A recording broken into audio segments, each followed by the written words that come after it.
देख रहे हैं अंबर टाइम। 12 साल पहले हुए दंगे के दंगाइयों को कोर्ट ने सजा सुनाते हुए जेल की सलाखों के पीछे भेज दिया है। फैसले में कुल 38 आरोपियों में से 2 लोगों की मौत और 1 को बरी करते हुए 35 लोगों को दोषी ठहराया गया है। खबर के मुताबिक शहर के दानीपुरा हरमाला रोड क्षेत्र में वर्ष 2010 में हुए दंगों और आगजनी के मामले में 35 आरोपियों को सजा सुनाई गई है। दंगे के दौरान तोड़फोड़ और आगजनी के कुल 38 आरोपियों में से 35 आरोपियों को दोष सिद्ध होने के बाद 5 वर्ष के सश्रम कारावास की सजा सुनाई गई है। वहीं भिन्न भिन्न मामलों में भी आरोपियों को सजा दी गई है। सजा दिए गए आरोपियों में से 2 की मौत हो चुकी है, जबकि एक आरोपी रईस पिता नहरू को दोषमुक्त किया गया है। तृतीय अपर सत्र न्यायाधीश लक्ष्मण कुमार वर्मा की कोर्ट द्वारा आरोपियों को सजा सुनाई गई है। वर्ष 2010 में 3 सितंबर की रात दानीपुरा हरमाला रोड क्षेत्र में धार्मिक स्थल पर गोबर फेंकने की बात को लेकर सांप्रदायिक विवाद हो गया था, जिसमें दानीपुरा चिंगीपुरा हरमाला रोड क्षेत्र में हिंसक भीड़ ने रहवासियों के घर, वाहनों और शासकीय संपत्ति में तोड़फोड़ कर आगजनी की थी।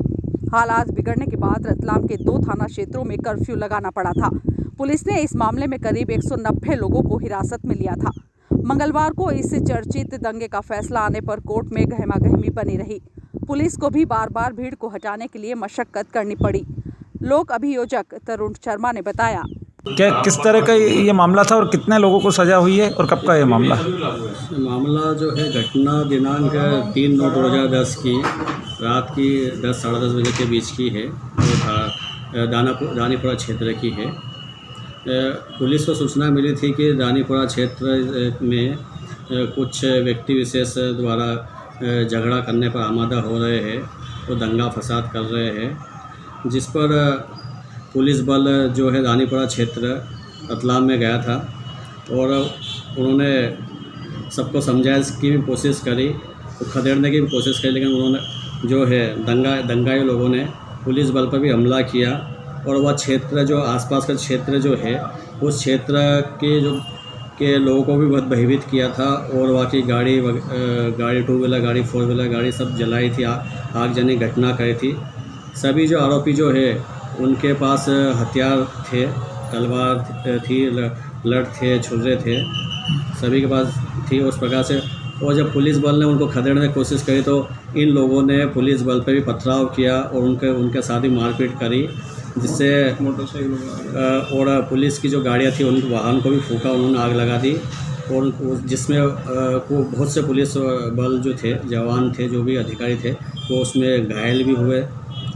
उसके पश्चात इसकी जो है स्टेशन रोड पर इस पर FIR दर्ज की गई, जो धारा 147, 148, 149 और 427, 435, 332 और 353 में FIR 25 आर्म्स एक्ट में दर्ज की गई और आरोपी की धरपकड़ चालू करी, जिसमें से 38 आरोपी को पकड़ा गया।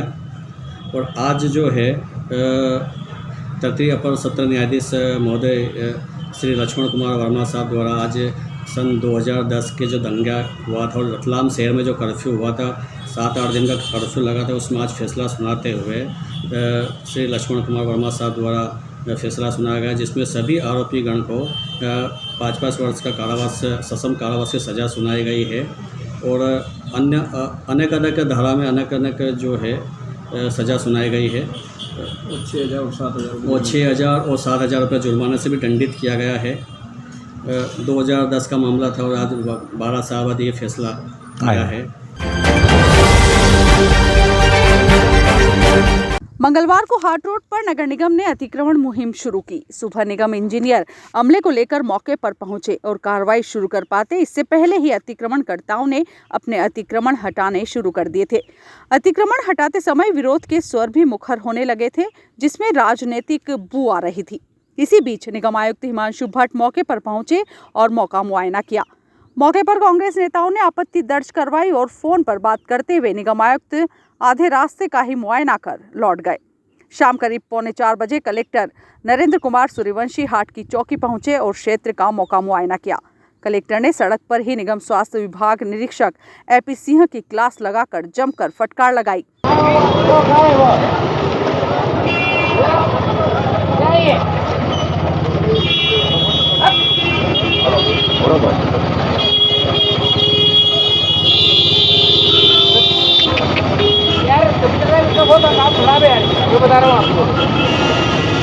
पैसा रखा है 7 किलो। अब तो काम तो करेगा, दूसरा आएगा, इसके रहे भी तो निकलेगा वो। निगम अधिकारियों को क्षेत्र में शायद अतिक्रमण नजर नहीं आया, लेकिन कलेक्टर ने सैकड़ों स्थानों पर पसरा पड़ा अतिक्रमण बताया तो निगम कर्मियों के चेहरे उतर गए। कलेक्टर नरेंद्र कुमार सूर्यवंशी ने बताया, किस प्रकार के निर्देश दिए हैं और क्या कार्रवाई? ये देखिए, जो शहर की स्वच्छता है, बिना अवरोध के ट्रैफिक है, इसके अलावा जो छोटे छोटे इंक्रोचमेंट लोगों ने कर रखे हैं, जो बड़े बड़े इंक्रोचमेंट को जन्म देते हैं, ऐसे इंक्रोचमेंट पे हम लोगों की मर्जी से उन्हीं के माध्यम से कार्रवाई करा रहे हैं। और बहुत अच्छा यहाँ पे रतलाम शहर के नागरिकों ने बहुत अच्छा सहयोग दिया है, और क्योंकि उनकी समस्या खत्म हो रही है, इस कारण से वो इस शहर के नागरिक काफ़ी खुश हैं। कुछ लोग हैं जिनको तकलीफ होती है, जैसे दुकानदार इत्यादि हैं, तो उनसे हमारा अनुरोध है कि वो स्वतः अपने अतिक्रमण डालें, ताकि नगर पालिका को काम करने की ज़रूरत नहीं पड़े और साथ में एक अच्छा उदाहरण प्रदेश में जाए।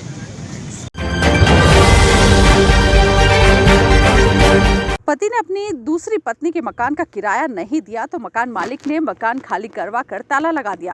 घर के बाहर पड़े सामान को लेकर आखिर पत्नी 2 बच्चों को लेकर कहां जाए तो पत्नी सीधे थाने पहुंच गई। खबर के मुताबिक बंजली निवासी सीता पति मनोज नीनामा ने मकान का किराया नहीं दिया तो मकान मालिक ने घर से निकाल दिया। पति वाहन चालक है, जो अब पत्नी का फोन भी नहीं उठा रहा है। पुलिस ने फोन लगाया तो पति ने बांसवाड़ा में होना बताया और अगले दिन आने की जानकारी दी तो पुलिस ने महिला और बच्चों को वन स्टॉप सेंटर भेज दिया। महिला सीता ने पति पर आरोप लगाते हुए बताया, क्या हुआ, आज आप यहाँ पे क्यों आए हो बाहर? मेरे को मकान मालिक ने निकाह घर से खाली करवा दिया है। मैं सुबह 9 बजे से बैठी हूँ, मेरा पति किराया नहीं दे रहा है। मैं दूसरी पत्नी हूँ, वो पहले वाली पत्नी है। मेरे 3 बच्चे हो गए, उसके बाद मेरे को निकाल दी। क्या नाम पति का आपके? पति का नाम मनोज नीनामा है। मेरे को डाकन कहते सारे परिवार वाले। क्या करते हैं आपके पति? वो घर की गाड़ी चलाते हैं, इनोवा एक्स्ट्रा कार है। तो किराया दे रहे थे अभी तक? दे रहा था, मतलब अभी 1 साल भर हुआ किराया दे रहा था, 2-2 हज़ार रुपये। 3 महीने से नहीं दे रहा, तो हमको मकान मालिक रोज परेशान करता था। आज आया, उसने बर्तन बाहर कर दिया, मैं ताला लगा के चला गया। वो यहाँ 3 बार शिकायत कर चुकी हूँ, तो भी ये नहीं तो समझौता कर रहा था बार बार? हाँ, बार बार समझौता कर रहा था, मैं ये करूँगा वो करूँगा, घर जाके वापस ऐसा कहता। ना तो वार त्योहार पे बुलाता बच्चों को, ना कभी चट्टी बनियान ला के देता, कभी 5 रुपये नहीं देता। और इसने 2-2 नौतरे पाड़े तो मेरे बच्चों को नहीं बुलाया। बोले जान किसके बच्चे हैं, यूँ कहता है। आप क्या चाहते हो? मैं ये चाहती, मेरा घर का घर चाहिए। पति से चाहते हो क्या? हाँ। क्या मकान मालिक का नाम क्या है? मकान मालिक तो वो चला गया खाली करवा के, मेरे को नहीं, कटारिया सर ये सब कहते हैं।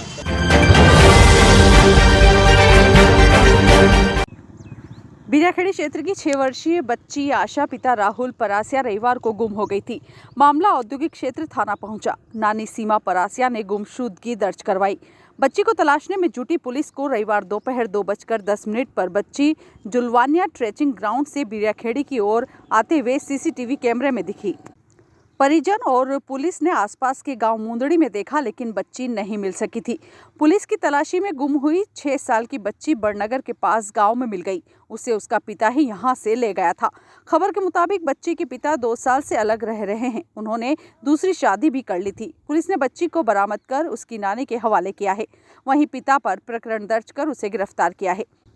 बच्ची की मां गुजरात के मोरबी में रहती है। बिराखेड़ी निवासी बच्ची आशा पिता राहुल पलासिया रविवार को जुलवानिया ट्रेचिंग ग्राउंड से गुम हो गई थी। बच्ची रविवार को दोपहर 2:10 बजे जुलवानिया ट्रेचिंग ग्राउंड से बिराखेड़ी की ओर आते हुए सीसीटीवी कैमरे में दिखाई दी थी।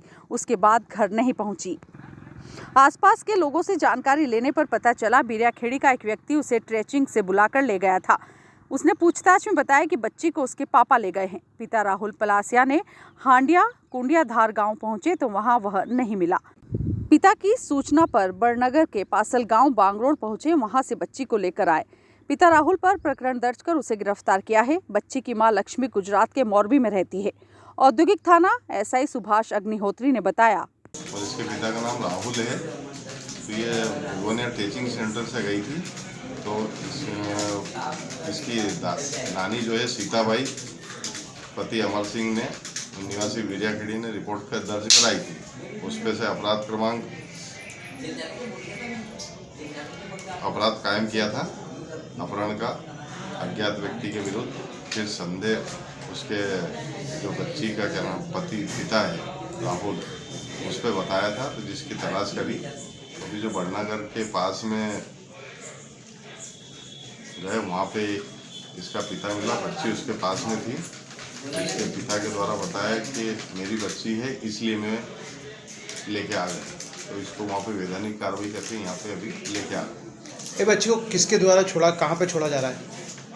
बच्ची को वैधानिक कार्रवाई करते हुए चाइल्ड लाइन सेंटर को सूचना दी है, वहाँ से अधिकारी आ रहे हैं, उनके सुपुर्द किया जाएगा और आगे की जो है वैधानिक कार्रवाई की जाएगी। आपका नाम, आपका बोल। मेरा उप निरीक्षक सुभाष चंद्र अग्निहोत्री।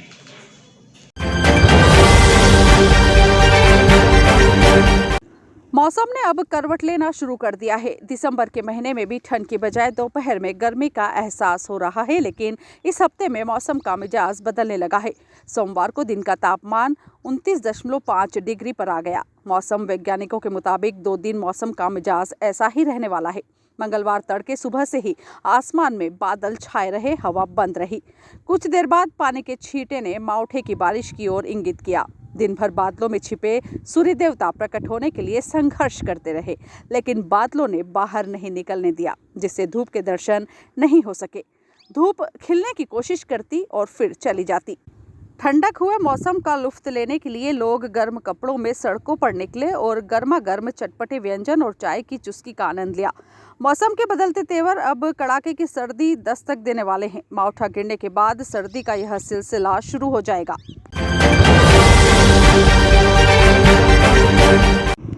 जिले के कालूखेड़ा के समीप सेमलिया तीर्थ धाम पर अखंड सनातन धर्म व संत महाकुंभ सम्मेलन महामंडलेश्वर मधुसूदनानंद महाराज की प्रेरणा से हजारों भक्तों की मौजूदगी में संपन्न हुआ।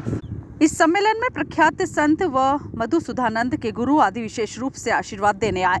तारक मेहता का उल्टा चश्मा के चर्चित कलाकार जेठालाल व भाजपा के राष्ट्रीय महासचिव कैलाश विजयवर्गीय भी विशेष रूप से मौजूद थे। जेठालाल ने अपने चित परिचित अंदाज में जय माता दी व जय जिनेंद्र कहते हुए कहा कि बच्चों में अच्छे संस्कार दीजिए। बच्चों को मोबाइल से दूर रहने को कहा तो जेठालाल ने अपनी एक्टिंग से मौजूद लोगों को ठहाके लगाने पर मजबूर कर दिया। भगवान की वाकई में बहुत बड़ी कृपा है कि आज 14 साल से हमारा ये सीरियल तारक मेहता का उल्टा चश्मा चल रहा है और 3600 से भी ज्यादा एपिसोड हो चुके हैं। ये दुनिया की सबसे लंबी चलने वाली कॉमेडी सीरियल है। उसका खिताब हमें Guinness book of world record से भी मिला है और ये सब मुमकिन हुआ है आप सब लोगों के प्यार और आशीर्वाद की वजह से। तो मैं भी आप सब से यही विनती करता हूँ कि आप सब अपना प्यार और आशीर्वाद इसी तरह हम सब पे बनाए रखें और खास ये आशीर्वाद है कि हम सबकी तबीयत अच्छी रहे, सब तंदुरुस्त रहे, ताकि हम आप सबका और आने वाले कई सालों तक मनोरंजन इसी तरह कर सके। और यहाँ उपस्थित सारे बच्चों को मैं कहना चाहूँगा कि हमारे सनातन धर्म में जो संस्कार दिए जाते हैं उसका पालन अपने घर में जरूर कीजिएगा, अपने माँ इज्जत कीजिएगा, रोज सुबह उठ के अपने माँ बाप को नमन करिएगा। जैसे मैं आपू जी को रोज जैसे पैर पड़ता हूँ, नमन करता हूँ, बराबर ना? मेरा कसूर हो का ना हो, मेरी भूल हो का ना हो, मैं उनसे माफी मांग लेता हूँ। ये है ना शिक्षा जी? आपके पिताजी को पूछता हूँ मैं अभी, शिक्षा पालते इधर तो बोलते हैं, उधर घर पे इधर सब बोलते हैं कि हाँ भाई हम ऐसा करते हैं। और यहाँ जितने भी बच्चे हैं उनसे मैं विनती करता हूँ, गुजारिश करता हूँ कि बच्चों पढ़ाई में ध्यान देना और व्यसन से दूर रहना। व्यसन बहुत ही बुरी चीज है, किसी भी प्रकार का व्यसन हो।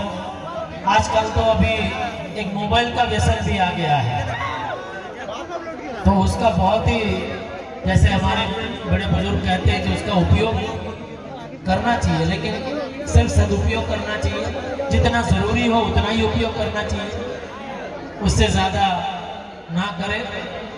और बस भगवान आप सबको लंबी उम्र दे, तंदुरुस्त रखे और आप बच्चों को जेठालाल की एक झलक पाने के लिए लोग उमड़ पड़े। धर्म सभा में मौजूद सभी संतों ने कैलाश विजयवर्गीय को संत ऋषि जैसी उपमा से सम्मानित किया। कैलाश विजयवर्गीय ने कहा कि मधुसूदनानंद जी जैसे साधक ने अपनी साधना से इस भूमि को तपोभूमि बना दिया है, जहां जंगल से मंगल हो गया है। आपने कहा कि बच्चों को हनुमान चालीसा व लड़कियों को दुर्गा पाठ जरूर पढ़ाएं। विजयवर्गीय ने चलो बुलावा आया है भजन की जोरदार प्रस्तुति दी।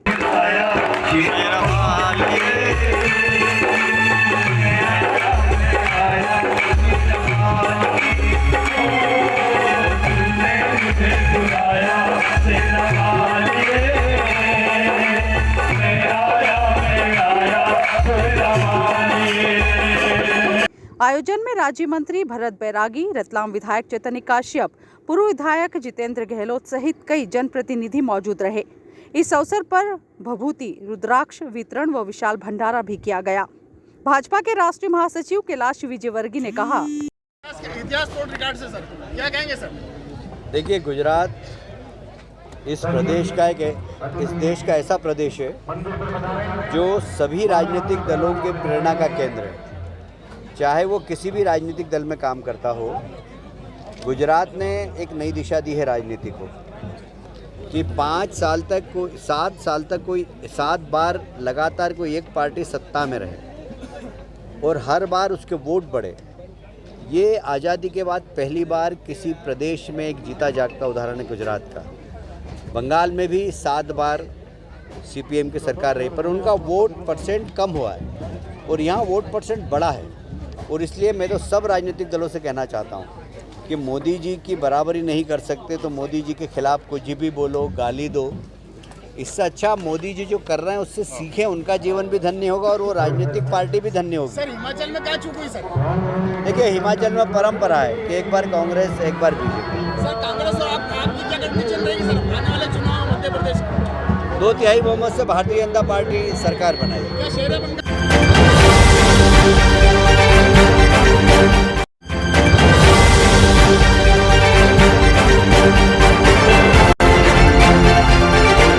आप देख रहे हैं अंबर टाइम।